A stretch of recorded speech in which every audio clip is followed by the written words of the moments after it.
Para naman sa ating entertainment balita, pumanaw na ang ama ni Asia's songbird Regine Velasquez na si Mang Jerry. Sumakabilang buhay si Gerardo Velasquez sa edad na 76. Ilang taon na raw pabalik-balik sa ospital si Mang Jerry dahil sa taglay na karamdaman niya. Matatandaang si Mang Jerry ang unang humubog kay Regine para maging magaling na mga awit.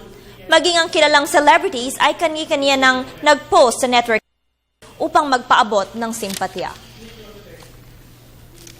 Samantala, film singer na si Bruno Mars humakot ng papuri sa mga nanood ng programang Super Bowl. At isang Filipino singer talent na sumali sa American Idol, pinahanga ang judges. Pakinggan natin ang balitang yan kay Charis Domingo. Babalikan natin ang balitang yan maya-maya lang. Samantala, isang film singer ang muling nagpahanga sa judges sa naganap na audition ng American Idol Season 13. Ito ay ang 16-year-old na si Malaya Watson na mula sa Southfield sa estado ng Michigan. Ayon kay Malaya, ninerbyos umano siya noong una at hindi nakalang mapapahanga ang mga judges. Ang awiting Ain't No Way ni Aretha Franklin ang inawit ni Malaya.